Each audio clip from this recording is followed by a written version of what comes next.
Coming up on today's show, keeping food on the table with all the problems facing farmers. From too much rain to not enough rain, from global shortages to bureaucratic red tape, just how secure is our food supply?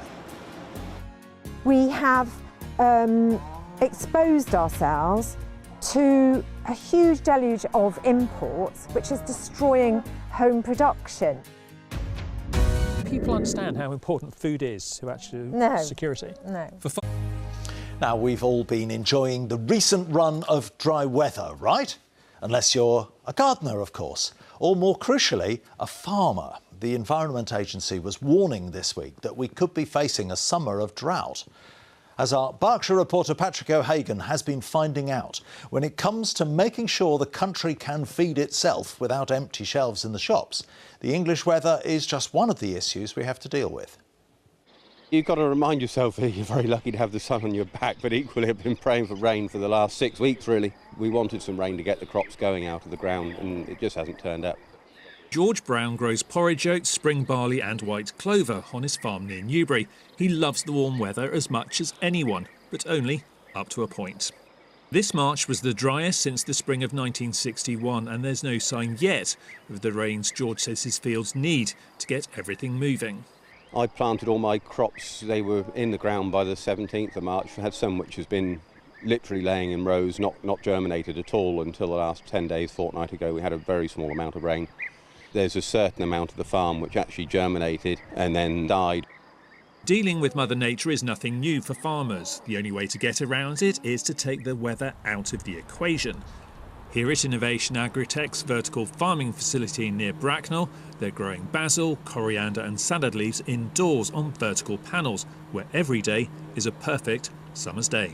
These look like the standard lettuce leaves you find in a bag of mixed salad. Yeah, they are, and for us to grow them internally, it's better to grow the leaves rather than the whole head. But where most indoor plants are grown in water trays using hydroponics, IAG are planting theirs in individual coir plugs made of coconut, where almost no water is required. We choose aeroponic, and because we believe that the oxygen getting to the roots is a lot better than having it stood in water.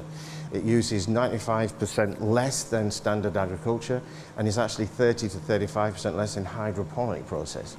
Dean says systems like these mean we can grow our own produce close to home, making it much less likely that conflicts in other parts of the world or floods or droughts in places like Spain and Morocco will leave people here short of food. We can grow in here 365 days a year. Border closures don't then come into play. We won't have to rely on imports through whatever reason, whether that be sea, air or whatever. No one's saying we should plant big, slow-growing crops like potatoes and carrots indoors. The economics just don't stack up. But as the war in Ukraine and consequent wheat shortage proved, our food sector can easily fall prey to events outside our control. We saw big increases in food prices a couple of years ago. Thankfully, that food price inflation has dropped out of the system, but food prices haven't fallen. They're still high, and it's still expensive to feed yourself.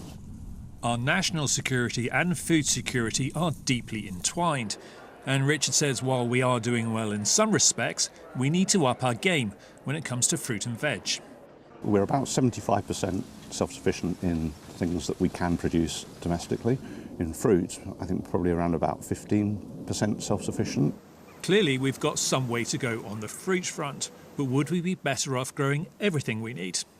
The last thing you want is to be 100% self-sufficient. Not only is it extremely difficult to achieve, but that also means that you're at the behest of the weather in your own country. So which country is doing better in this respect? Spain? Portugal? Morocco? No, think orange. Not the fruit, but the colour. Yes, you guessed it, the land that gave us Johan Cruyff, clogs, tulips and windmills. The Netherlands. Probably because they realised that they're a relatively small, land-poor country, and it's undoubtedly the case that the government has invested in some of those production facilities, and we've probably lagged behind that. So they're a role model we could be following, or a role model we should be following? I would say should be following, yeah. Do people understand how important food is to actually security? It's like Liz Webster, who runs the Save British Farming Group. Food security is something we ignore at our peril. She looks after 300 cattle on her farm near Swindon and says we're over-reliant on imports. The food system in this country is broken. We have exposed ourselves to a huge deluge of imports, which is destroying home production. This is ludicrous. It's a really, really bad idea. And she says both the current Labour and previous Conservative governments have failed to recognise that food security should always be top of the agenda. We have Agriculture Act, which doesn't even mention food production hardly. It's all about the environment.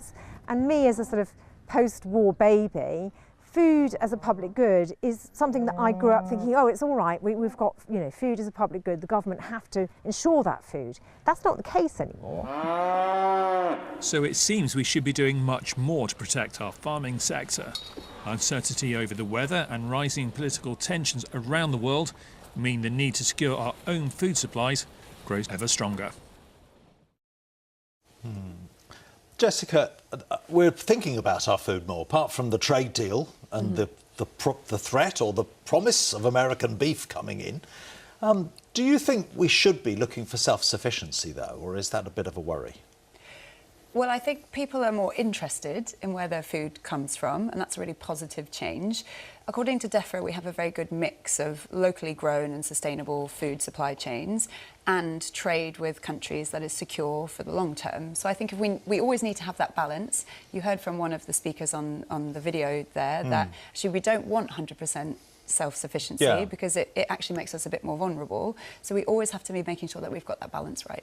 But 15% of fruit grown in this country, that's a bit worrying, isn't it, Dave? Although very good fruit grown around Selborne and Blackpool and elsewhere. This is a local programme, excellent. Elsewhere in Hampshire. But look, I mean, it's absolutely right that people are more conscious of this, and I think Ukraine and Putin's invasion really sent shockwaves through our country and other countries, and probably thinking about food security more than in the past. We did put the Food Security Index in place and the triennial Food Security Report into law, and that's all part of the infrastructure. There will be some things which we're not going to be self-sufficient in because we just don't have the climate for growing them. But we should make sure that more of our food requirement we can rely on ourselves. In the same way that we've come to realise that energy security is incredibly important when you get into some of this global disruption. And we're blessed with having some of the finest food and some of the highest, really the highest food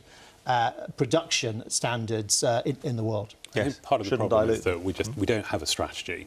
England is the only part of the UK that doesn't have a food strategy, a food and farming strategy. That's why the Liberal Democrats have been calling for a comprehensive food and farming strategy for the whole of the UK.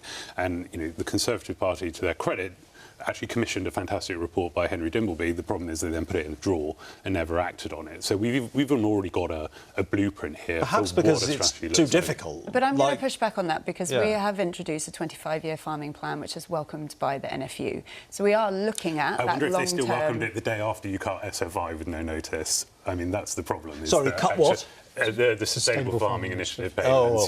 That's the problem, is that it's easy to give with one and take with another. But it's coming in the context of £5 billion to farmers over the next 2 years. It's coming in the context of work to bring in more seasonal workers to support them. There's a whole range of things that are doing that fit into this farming strategy. So one or two things, of course, we're going to find things that farmers don't like, but we're looking to the long term. One or two things, right? I mean, cutting the Sustainable Farming Initiative dead with literally zero notice and introducing the family farm tax. I mean, these are not trivial little things. And some of them enormous things. But you can't call it the family farm tax when 7% of the people who get agricultural farm relief get 25% of that. Let's stick to food production for a second. I mean, the other thing that happened was the money for sustainable initiatives just ran out. So the people who'd come in through the door first were given it, and everybody else was told, oh, sorry, you have to wait till next year. And this is a symptom of a lot of what we've inherited as a government. There were lots of promises made by the last government, but there was not money set aside to do it. And we don't think that it is wise or financially sustainable or responsible to continue things that we just can't afford as a nation. I think the problem if you're a farmer, though, is that you need to be able to think long term. And actually, as Damien mentioned, the SFI, the Sustainable Farming Initiative, being cut with no notice when, actually DEFRA had said they'd give 6 weeks. farmers already had their next year crops in the ground, and now they're being told they don't know what to do with that. The one group of people who really know about planning ahead, aren't they? You know, you've got an agricultural area as well. 100%. And what could the government do? Give them a hand. You're supposed to be friendly if in opposition. Absolutely. And Jess has mentioned the farming budget. You know, between Liberal Democrats and NFU, we think it's somewhere between 1.5 and 2 billion underfunded. So you've got to have the right amount of money in there. You've got to have SFI, or whatever the replacement is going to be, has got to be guaranteed, and it's got to be guaranteed for long term so farmers can make plans. You've also got to make sure that farmers are getting a fair price at the gate. You know, I know we've talked a bit about renewable energy already, but I don't know a farmer who got into farming because they want to grow solar panels. Yes. They're growing solar panels because farming is so incredibly difficult to make a living. So until we make farming a sustainable living, you're going to see people pivoting to other And do you think supermarkets are part of the problem? Just quickly, Jessica. You say 100%? 80%? And this is what I hear from the farming community as well, that prices are pushed so low that it makes it not sustainable for them. Right. Well, it's tough decisions. Someone has to take them.